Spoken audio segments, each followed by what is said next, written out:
जाग्रतो दूरमुदैति दैवं तदु सुप्तस्य तथैवैति दूरङ्गमं ज्योतिषां ज्योतिरेकम् तन्मे मनः शिवसङ्कल्पमस्तु येन कर्माण्यपसो मनीषिणो यज्ञे कृण्वन्ति विदधेषु धीराः यदपूर्वं यक्षमन्तः प्रजानां तन्मे मनः शिवसङ्कल्पमस्तु यत्प्रज्ञानमुत चेतो धृतिश्च यज्ज्योतिरन्तरमृतं प्रजासु यस्मान्नृते किञ्चन कर्म क्रियते तन्मे मनः शिवसङ्कल्पमस्तु येनेदं भूतं भुवनं भविष्यत् परिगृहीतममृतेन सर्वम् येन यज्ञस्तायते सप्तहोता तन्मे मनः शिवसङ्कल्पमस्तु यस्मिन् ऋचः सामयजूगुंषि यस्मिन् प्रतिष्ठिता रथनाभाविवाराः यस्मिन् कश्चित्तगुं सर्वमोतं प्रजानां तन्मे मनः शिवसङ्कल्पमस्तु सुषारथिरश्वानि वयन्मनुष्यान्ने नीयतेभिषुभिर्वाजिन इव हृत्प्रतिष्ठं यदजिरञ्जविष्ठम् तन्मे मनः शिवसङ्कल्पमस्तु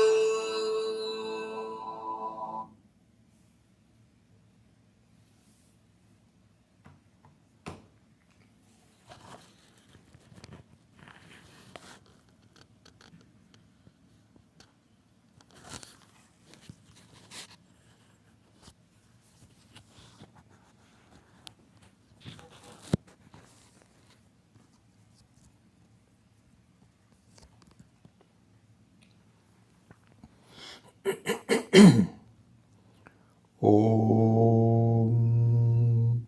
सदाशिवसमारम्भां शङ्कराचार्यमध्यमाम् अस्मदाचार्यपर्यन्तां वन्दे गुरुपरम्पराम्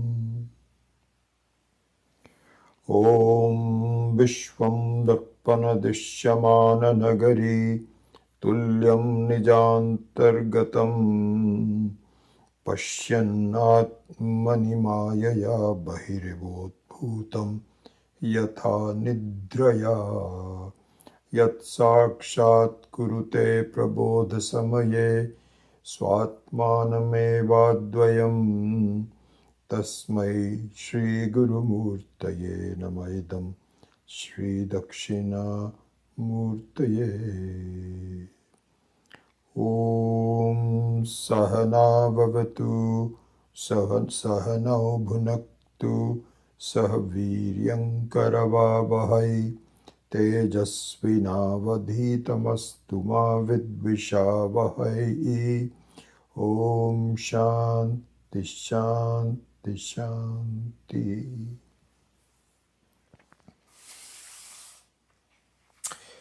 So we were looking at mantra number 5 in the last class, and we had done the first line of the mantra number 5, which was Yasmin Richa Sama Yajumshi Yasmin Pratisthita Rathanabha Abhivaraha. Then the second line we will finish today and then go on to number 6. Yasmin Chittagum Yasmin Chittam Sarvamotam prajanam. Prajanam. Tan me mana Shiva Sankalpamastu. So what we saw was that in the first four mantras, the nature of the mind grabbing thoughts in my mind that upon analysis are not true. So when we talk about, like, for example, yena idam bhutam. So when we think about the past, generally speaking, it has a certain hold on us, which it doesn't need to have, but we hold on to it. And even when we want to get away from it, it still hangs on to us. I remember this very vivid example given by Swami Chinmayananji. I remember this so well. He says, supposing you are struggling to swim in a swift river and you are really drowning and so on, and suddenly you see that there is a black piece of wood, kind of like broken off from a tree, and you hang on to it. And as you hang on to it, then you realize, my goodness, this is not a tree trunk, it's a live alligator. Oh my goodness, what have I done in the darkness? I didn't see this. So you try to free yourself from it. Alligator has some other ideas. It didn't really want you to be clinging to it, but now that you're clinging to it, it says, not so fast, Buster. And so it doesn't let you go easily.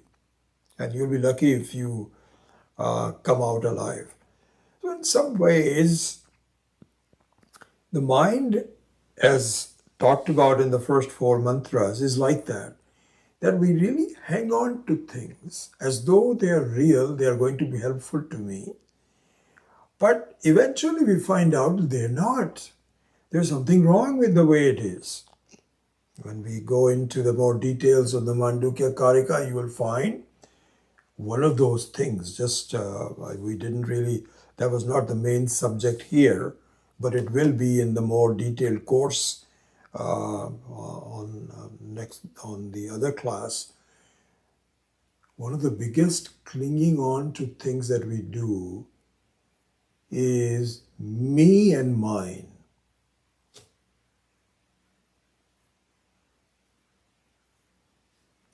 This is going to be a very big topic,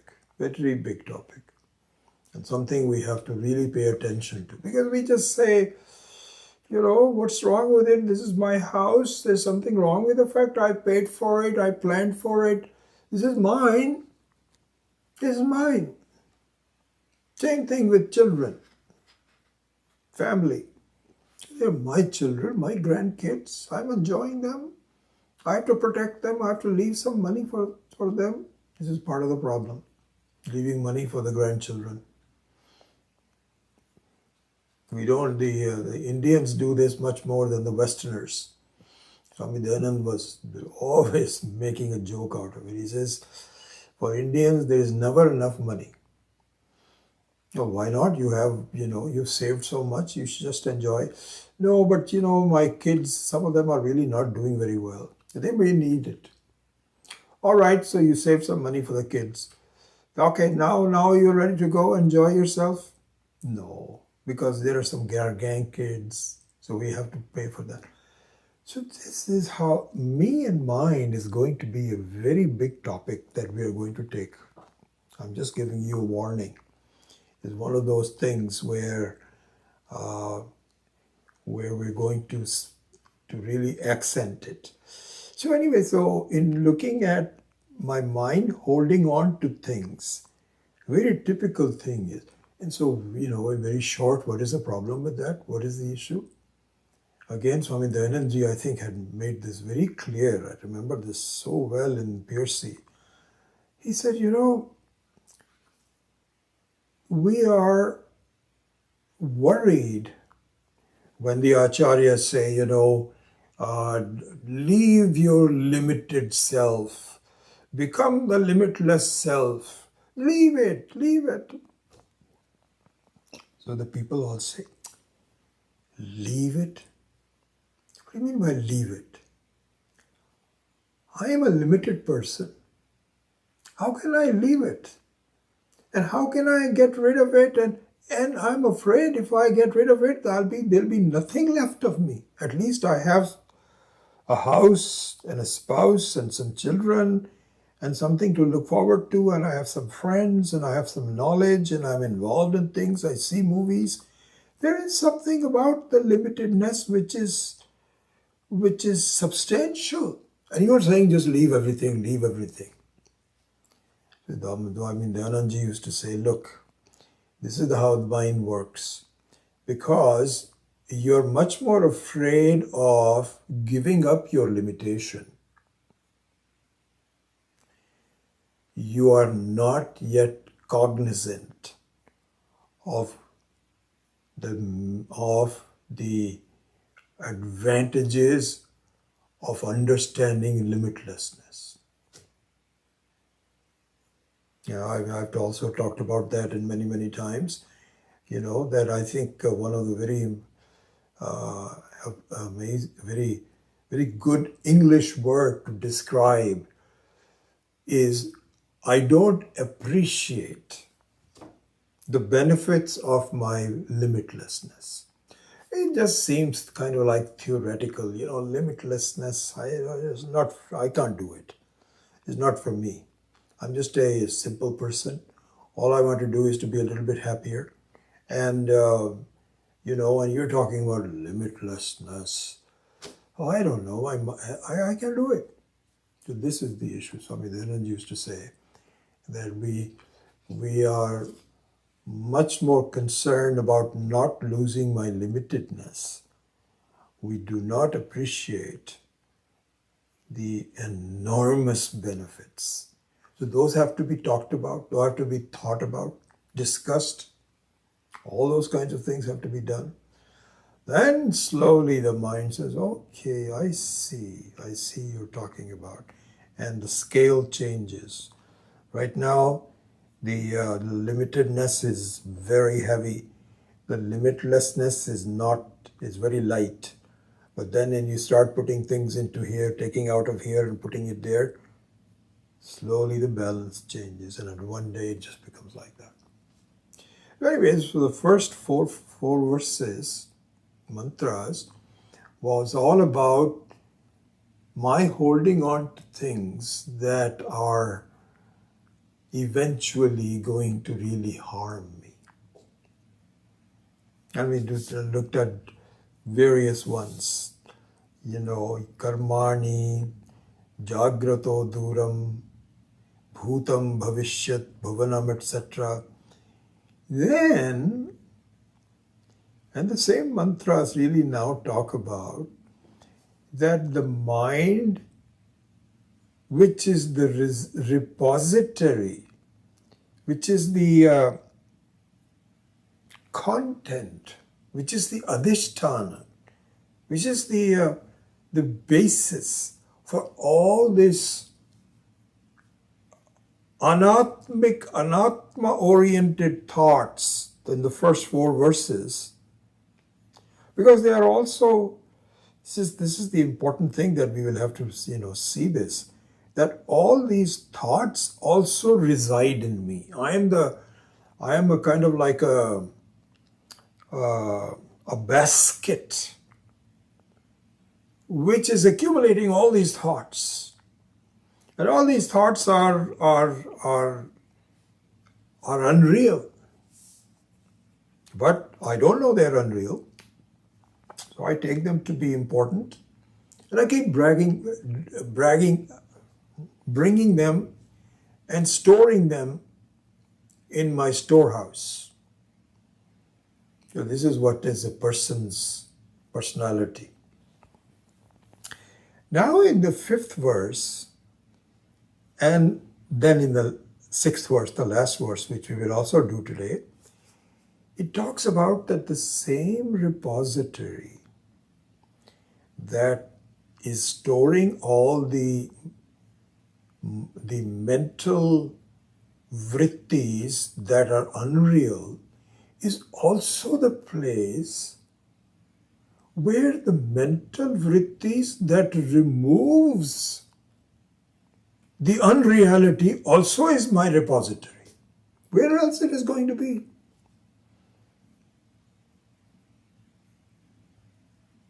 I am my best friend. I am my worst enemy. It all comes into me. And so here it talks about Yasmin Richa. In all the Vedic knowledge that talks about, hey, this is not true. You're just hanging on to things that are unnecessary, harmful to you. Think about it. In fact, do you know who you are?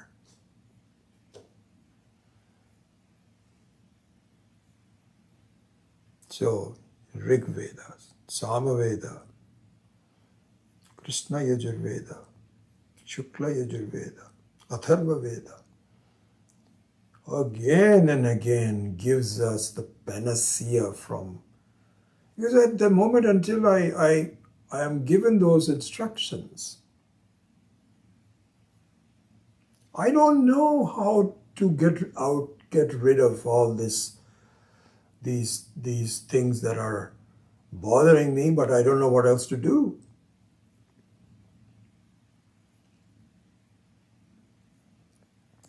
But once your authoritative voice says, hey, wait. Are you serious? Do you really want to be free? This is why the Shruti is not given to people who are not interested. You cannot just sit on the corner and say, hey, everybody, please listen to this. Yes, Swami Akhandananda was talking about it from his life. So there was, when he was in Vrindavan and was a well-recognized Mahatma. This all takes a while. You know, you also are absorbing, and then you're teaching, and then your experiences also come into being. And then the way you present it, people say, oh my gosh, there is something about this guy who, when he talks a lot of sense. So he was beginning to be in that kind of a phase of his life. So there was a very famous, not a famous, but a very popular, that's the word I was looking for, Vedanta teacher from Kashi, who said, Swamiji, I think what you makes so much sense. I think having a structured introduction to Vedanta at the very early age of the high school and then college, at the age of 15, 16 all the way, is not being done, and we really need to have a syllabus to do that. Can you please help me to devise this? And I am just going to really train all the people and say that life should be thought of in these terms. Swamiji said, I looked at him and I said, okay, I'll help you. But inside I said, you can't just take thousands of people and say, this is not like, this is, and this is very true for all these acharyas. And I think even I had understood that fairly well. I remember this when I was talking at Jain temple, I don't know, 15 years ago, because we started doing that in year 2004, and I think we were there for 15, 16, most, I don't know how many, 17 years. And so I remember, many of you may remember this, there was this priest, young priest, I forget his name, young guy, very smart guy, who used to teach the Jain religion in the Jain temple. So slowly he got to know me and he was talking to people, and a lot of people might have said, yeah, no, this fellow is, he knows the Vedic science. And so he would stop me many times and he said, I get some very good comments about you and I'm very happy at that and so on. A couple of times he started to discuss the pros and cons between Hinduism and Jainism, and I didn't want that at the time. Or then he called me and he said, I think you should teach this in the local colleges. I understand that you're doing such a good structured job, that I think it really you should. He says, I even know some people in Santa Clara University. I told him that I also have an MBA from Santa Clara University. He said, no, I think you should be teaching religion. You'll be very good at it. No, this is not a teaching for colleges. So you have to really, so Swami Akhandananda also said this is not going to happen. You cannot just do this teaching of Vedanta. You can talk about history and Puranas and all of that, but to talk about Advaita Vedanta, unless a person really wants to know, is not going to be very useful. So now it says that once you're ready, the same mind which had been associated with the wrong things of life, wrong in the sense of not leading up to your own freedom in this life, just perpetuating life and death, life and death, life and death. That's the wrong thing. Contrasted to that, the same mind is capable of negating all of that. And you saw in the first 4 verses how capable and how powerful the mind is, how many things it can do. So it's no wonder that the same mind can even appreciate yourself independent of all those things. And this is what is taught in Yasmin Richasama Yaju Gumshi. Yasmin Pratisthita. Pratisthita means which can be grasped.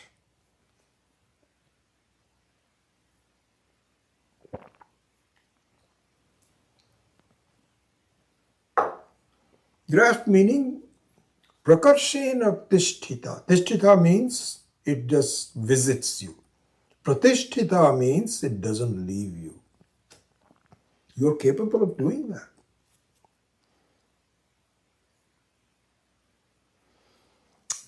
So we did that in the first line. Now in the second line, Yasmin chittam sarvamotam prajana. So here it says that in your mind, in these minds, indeed, all the teachings of the Shastra can also be grasped. Yasmin suchittam sarvamotam. It's there. It can be owned up. Because right now I am really concerned with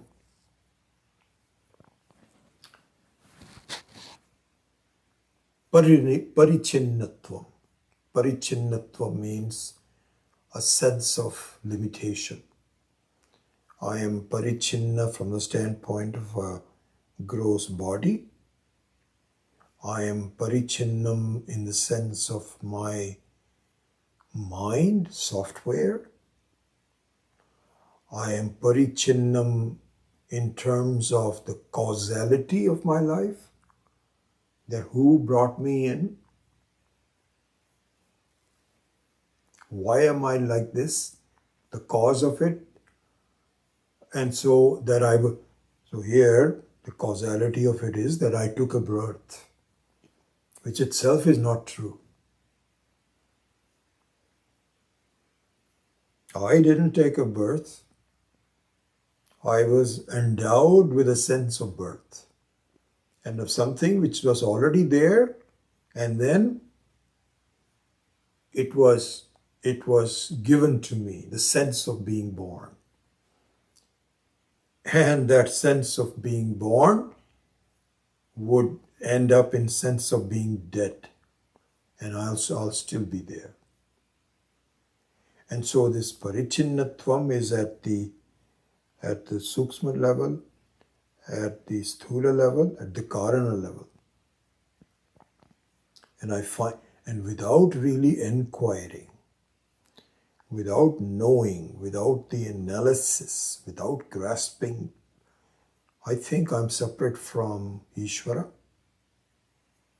I am separate from the Jagat, the world. I am different from other people. And I just take it for granted. This is what I am. So this is how my mind really encloses me in this sense of limitation.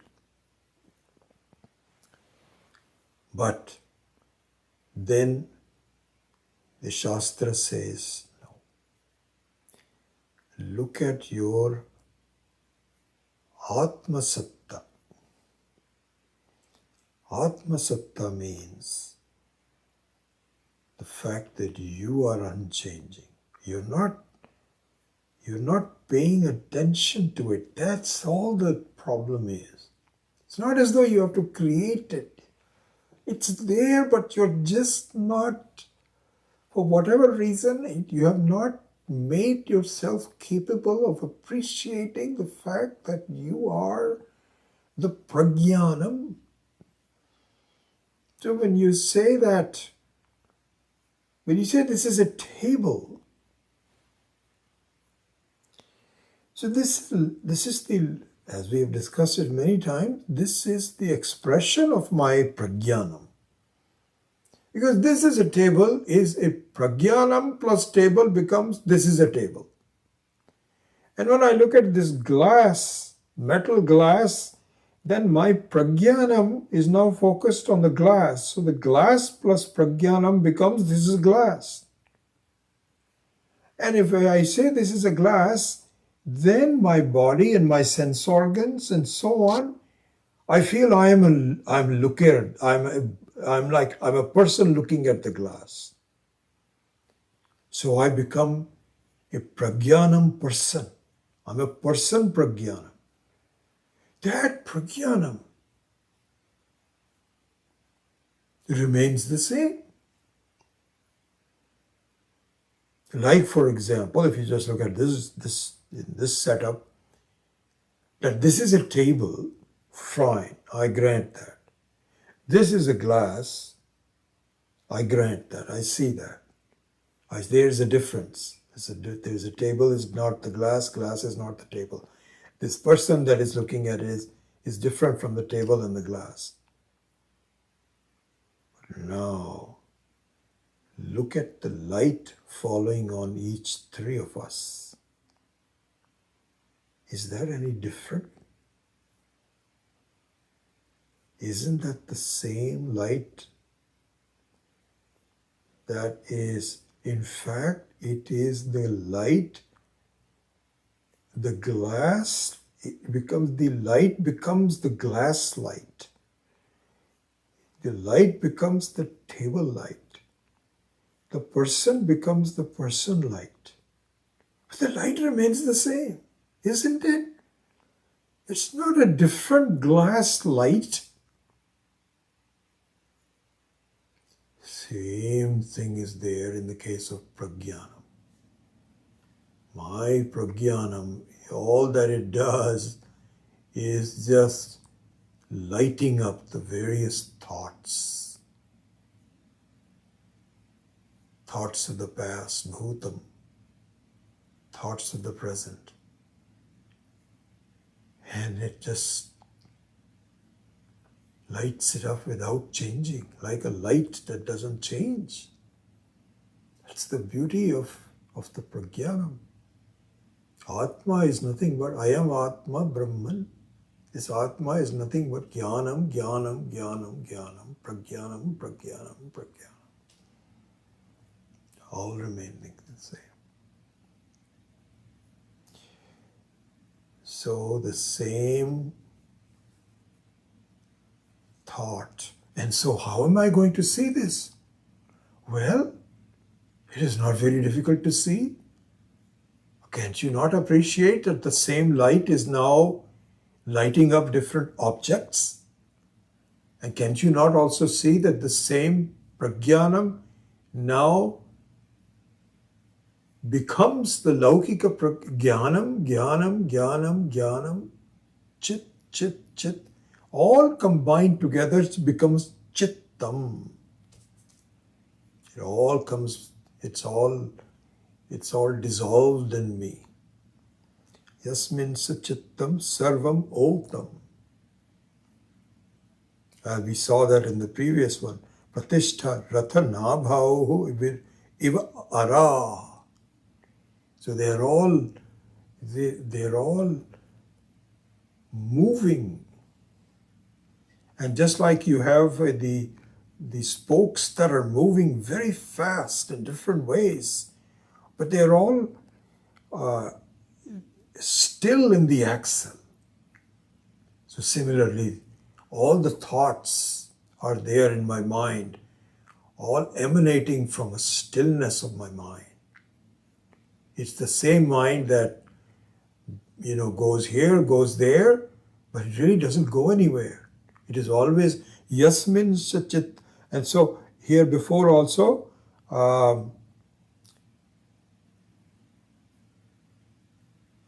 Jyotihi antaram amritam. It just remains the same.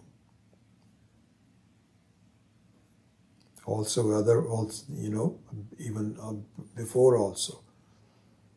And so this will also come in the next verse. So let's go to number 6. Number 6 now. So it says, Sushara rathi ashvaniva yat manushyan neniyate abhishubhir vajiniva iva abhishubhir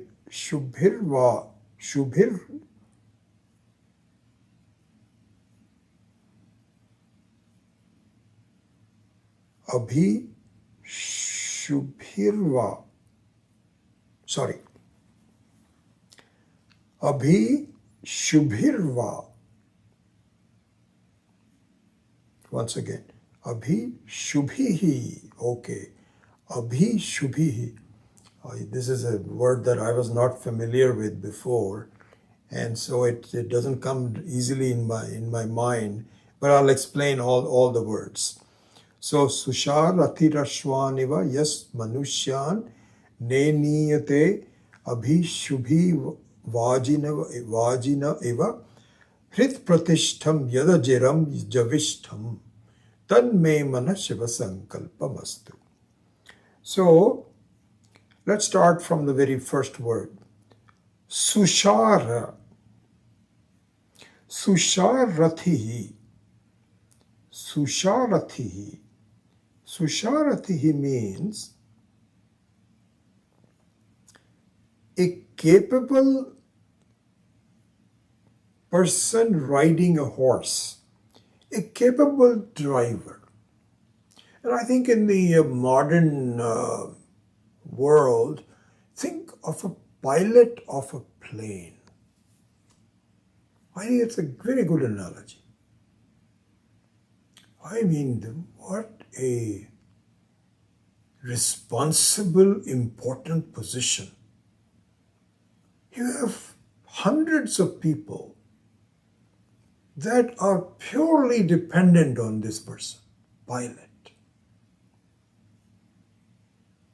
Isn't it? I mean, you and I always are so careful about our lives. We have to be very careful about our health, and we gotta take care of it, and we, don't meet any accidents, eat food well, take care of our body, take care of our health.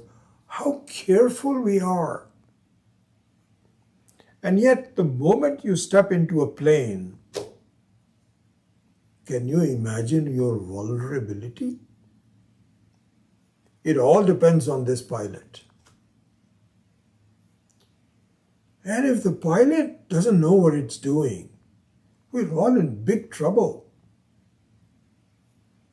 So this Susharathi means a capable, wise pilot. This is what it means. Susharathi Ashwaniva. Ashwan means horses. So here the analogy is that of a ratha, a chariot. A charioteer, just like a charioteer drives the chariot, similarly drives all the horses and keeps them in control and drives them very fast, and he can pick up speed, move, all because he's very capable of manipulating everything, to just like in a pilot. How you just look at their controls, mind-boggling. And this is where sometimes they make mistakes. They have so many different switches, and they have to really be there. The amount of training that they have to take, and pretty soon then they say, okay, ready to take off. Switch number 1, and we are all they lead all the people. So that's exactly what it is saying. Susharathir Ashwaniva Yat Manushyan Ne Niyate. So here the analogy of a pilot is given to the mind. Each one of our mind is a pilot that needs to be trained. You don't follow some child. The child doesn't know that there are cars moving around. It can just straight away run into the road. And disaster. So it doesn't know. But then if you and I get very old or we lose our eyesight or something, then the little children can lead us. And so the child also has to be trained. The mind has to be trained in the same manner. Because a trained mind can lead people in the right direction. So that's what he's saying. Susharathir Ashwaniva Yat Manushyan Ne Niyate Abhishubhihi. Abhishubhihi means the reins. How do you manipulate the reins? Because it has to make sure sometimes it tightens the reins, sometimes it lets go. When to do what? And for which horse? Here Swami Akhandananda actually spent some time making a commentary on this. And he says, I have noticed it, that the capable horse people, they don't treat all the horses the same way. They trust some horses much more than the others. And so similarly here also, Swamiji made the point that when a student comes to me, I don't all give the same advice to everybody. No, I have to really assess where the person is, what kind of a life the person is leading. I remember this, just a thought on this. Swami Dhananji, when he first came over, I was very fortunate to see him in the very second week of his visit to the US. He landed in the East Coast and spent 1 week there somewhere. And then he came to the West Coast, to the Lone Mount, in Arcata, to substitute for Swami Chinmayananji. That was his second week of his visit to the US, 1976. And his teaching at that time had to be modified. Because what happened was that later on, the people that were attracted to him, mostly, obviously, the Indian population was very, very small. Most of the people that he was teaching were from this country. And so those people were attracted to his teaching. But when he started to really get to know them in Piercy, he found that they were somewhat different from the Indian students. How? I'll tell you. Most of the Indians do not have a troubled childhood. Some do, most don't. We have our mother, fathers are together. They are generally not divorced. They take good care of us. Our childhood has a different one. In the Western world, many of the people who were attracted to Swamiji's teachings and so on had people that were running away from their childhood memories, not happy. I wouldn't say they were abused, but they were from broken homes and not well taken care of. So this is what Swamiji found out. It took him a while. He thought everybody was the same. They were not. So he had to really change his teaching style to become much more therapeutic. Because he had to make them comfortable with themselves first before Vedanta could be taught. I saw all that. Many of us saw that. And so later on, his style of teaching became much more towards the Western world. He didn't abandon it's not that though he abandoned it, but the emphasis was different. So anyway, Swami Akhandananda also was saying that just like a very capable horse person knows the horses, and sometimes it allows it to run, and sometimes it holds on to the reins, we have to train our mind to do the same thing. Because there are times when I am calm, collected, and I am sattvic. And those are the times my mind should be trained to allow me to think, to study, to meditate.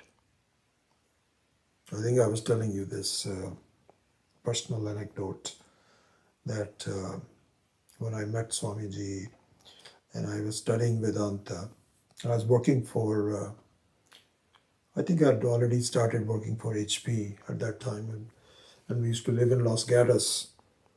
And so all my life, what I would do is to go jogging in the morning after waking up. Because jogging later on, you don't have much control over time. So I would wake up a little bit early and either go jog on the street or to the local high school, Los Gatos High School. And then I would jog there a few rounds and then come back, take a shower, and then go to work. Then I found out that is the misuse of that time. Because once I started studying Vedanta with Swamiji, my thoughts became much more sattvic, more so than before. I'm not saying that they are completely sattvic, but we became more sattvic, became more collected, more focused, more pleasant. And the morning time was when after a cup of tea or coffee, it was such a beautiful time to just be with myself. So I thought, I'm not doing the right thing. I should not be going jogging. That is silly. It's a very precious time for a couple of hours in the morning. I can't waste it by running, taking care of my gross body. No. So I changed it. And from that point, I would go later on. So all it means is that the mind has to recognize where I am, what am I doing, and so on. Anyway, let's finish this, and then we can kind of wrap up. So the first line is Susharathihi. Susharathin means one who is a capable Rathin. Just like Ashwan Ivan Neniyate, just like he or she leads the horses in a very capable manner. Similarly, Abhishubhihi. So Abhishubhihi means the reins.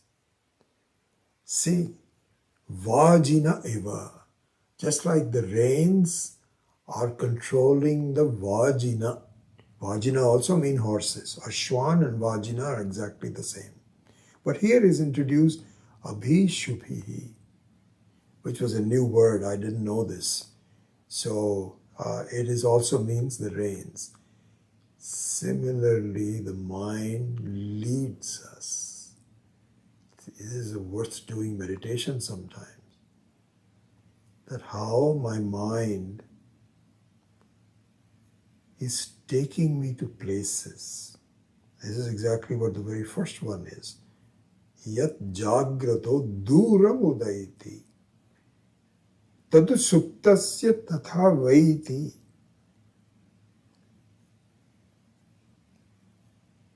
It takes me everywhere. It takes me to the past, to the present.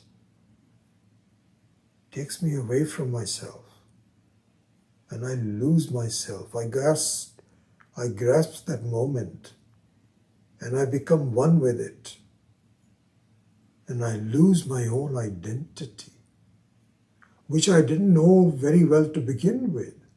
But even after it has been well introduced to me, I'm just so used to just wandering around. But the same mind, same Ratin can be trained so that the horses are not all going in different places. They are much more focused towards the beauty of Shiva, which is deeply seated in my own heart. This is what I need to do. And so the second line also, Hrit Pratishtham. So the question is, this is the mind who is leading me to different places. Where is it situated? So he says, Hrit Pratishtham. Deep inside my own heart, the essence of who I am. Is where the mind is. This is the difficulty, this is the beauty. It's not as though I can disassociate with the mind.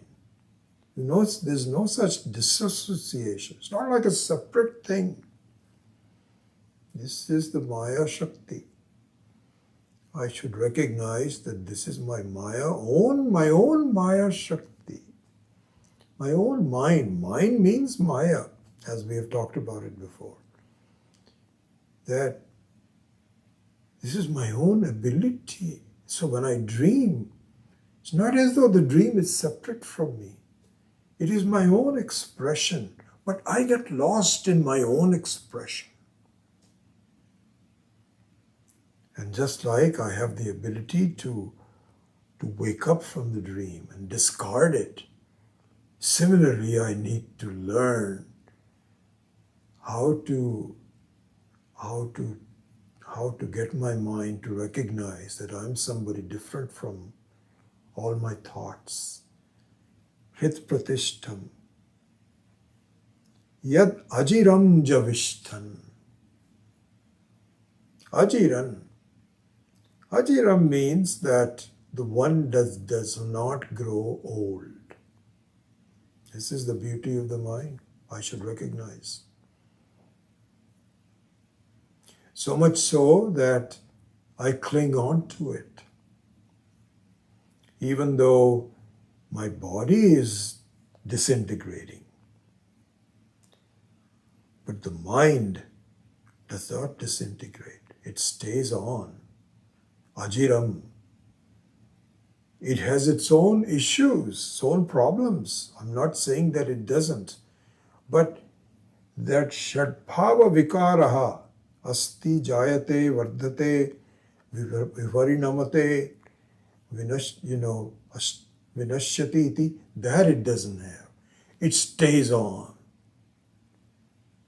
It stays on. In Shankara's Bhajagovindam, if you remember, I don't know if you've read that or not, in Bhajagovindam, there is a verse that Adi Shankara talks about. He says, in fact, I remembered that when I was going through this, so I looked it up. He says, Angam Galitam Palitam Mundam Dashana Viniham Jatam Tundam Vriddho Yati Grihitva Dandam Tadapi Namuchati Asha Pindam.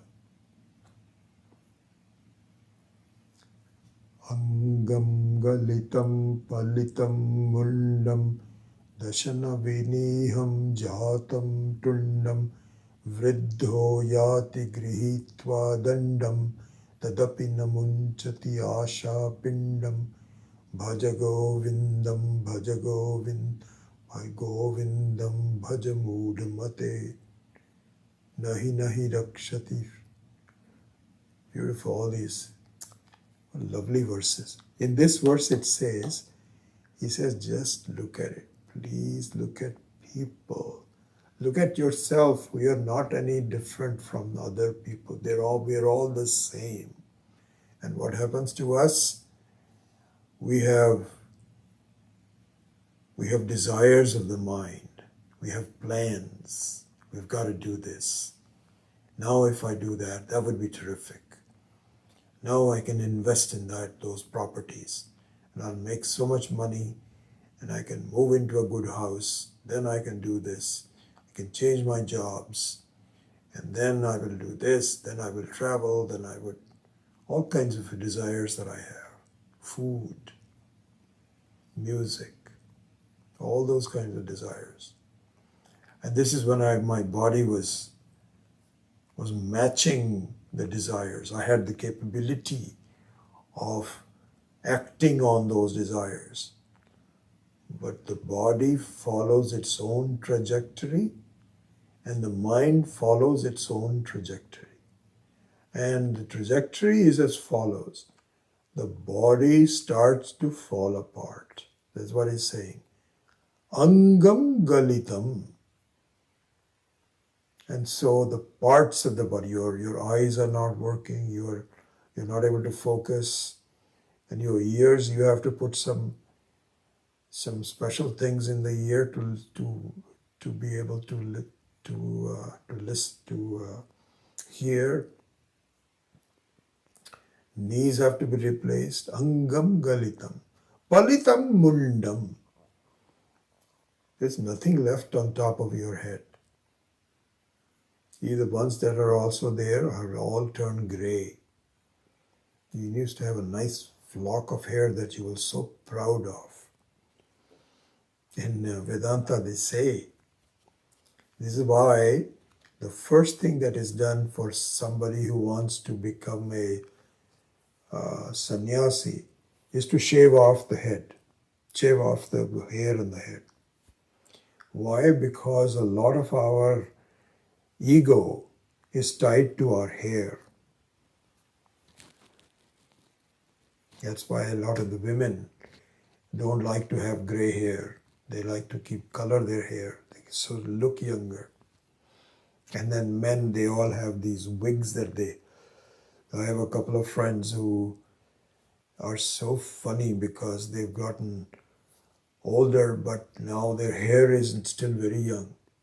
So the hair is a big issue about, you're thinking, who am I? How young am I? Angam galitam palitam mundam dashana viniham jatam tundam. So all kinds of body problems. I won't go into this. Vriddho yati grihitvat dandam. You can hardly walk without some kind of a...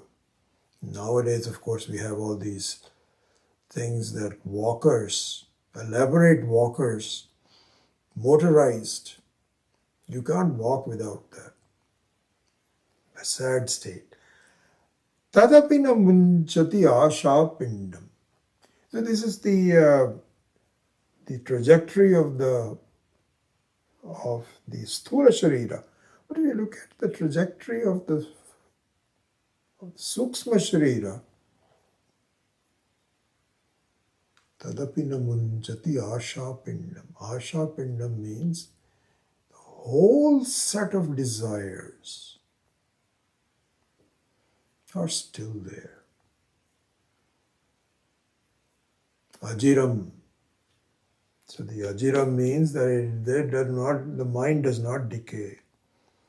In fact, what happens is that you, at the end of your life, you become very, very thoughtful about things that you could not do. I wish I had done this. I wish I had done that. Maybe in my next life. So all those things are being recorded. Ishvara has a very elaborate system of people that take notes. As soon as you have your desires go, I really should have become like this. Okay, maybe next life. He writes it down. Next life, this person wants to be this. That's all there in your mind. So, asha pindam, we don't give up.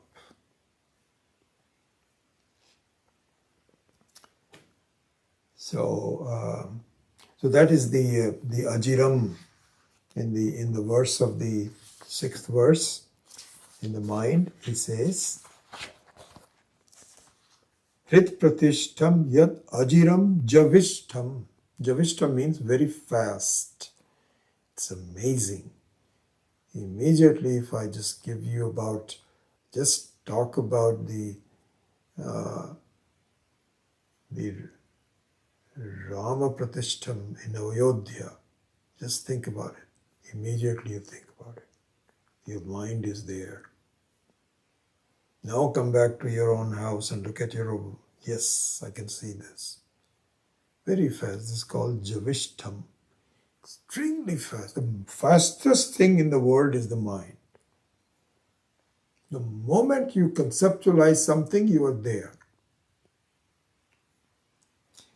Our capabilities. So my hope is, a mind, that I know you're capable of doing so many things. Can you please follow the guidelines of the Shastra and focus on who I really am? Follow me. And let me think about it. I know you can help me to actualize the reality of myself. Tanme mana Shiva Sankalpamastu. So with that, I think we will complete all the 6 mantras in these 15 classes. And what I would recommend is that if you have still the interest and the patience to learn to sing it with the practice that we have done, you know where to go to practice. Please do so. Make it into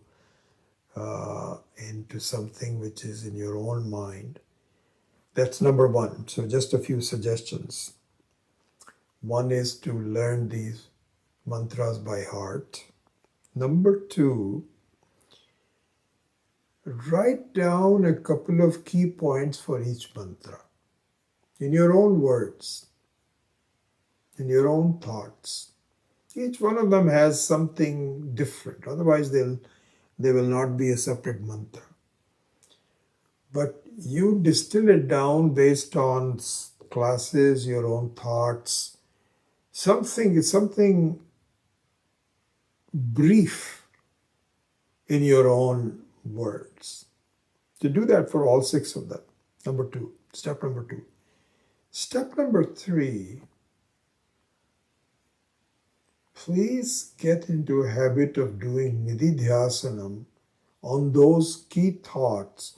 First, when you're doing a nididhyasanam, say the mantra in your mind. Bring out the key thoughts that you had already distilled from a study, and then meditate on it. You can do that 1 a day or 2 mantras a day, whatever you feel like it. So do a longer term revision based on these steps. Memorization of the verses, distilling of the key meaning of the verses, and then doing nididhyasanam on those distilled thoughts pertaining to each mantra. I think that would be my suggestions to you. If we can do that, that would be terrific. All right, so with that, I think we will close this class today, and number 15 classes. I also really always enjoyed teaching some text with you, because it also brings out those thoughts in my own mind. I'm not just teaching it to you, I'm just sharing it, as I mentioned to you before. And it was very, very nice, wonderful. So I thank you for giving me the opportunity of spending some time with you. And with that, we will wrap up today's class on Shiva Sankalpa Suktam. And from next Tuesday on, we will switch over to the Mandukya Karika, as I had already mentioned. And so both the Saturday class and the Tuesday class will be on the same subject. And this way we will have, because there's a lot to do in a very systematic manner. And so it will just take us, not only will it take us too long a time to wrap our hands around the Karika, but it becomes somewhat disjointed. You don't do anything for 1 week and then you have to recollect your mind and all of that. But having 2 a week would be a little better. So a sense of continuity, unbrokenness will be a lot better. Obviously, if you don't have the time to attend both classes, then you cannot, so you don't have to. So attend as many as you can. Certainly, you don't have to attend the streamed classes live. It's all your own ability, how much time you have. But at least what my feeling would be that for my satisfaction, I would have completed this karika in a reasonable time frame, in a very structured manner. And if you want to go back to it and look at it some other time, that's up to you. But I want to do that in a very systematic manner. So that's what I want to do. So with that, I close today's class, and we'll see how you elect to go on Tuesday nights from next week on. Om Asatoma Satgamaya Tamasoma Jyotirgamaya Mrityorma Amritam Gamaya. Om Purnamadav Purnamidam Purnat Purnamudachyate Purnasya Purnamadaya Purnameva Purnam Eva Avashishyate. Om Shanti Shanti Shanti. Harihi Om. Shri Gurubhyo Namaha. Harihi Om. Shiva Sankalpamastu.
Nice to see you, all of you.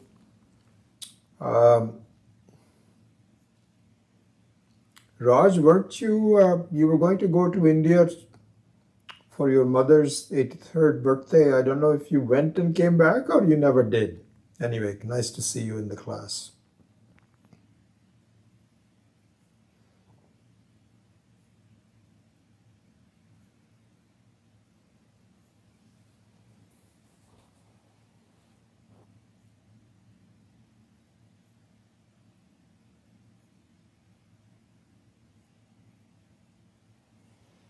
All right, thank you so much for being part of it, and I look forward to seeing you in the future.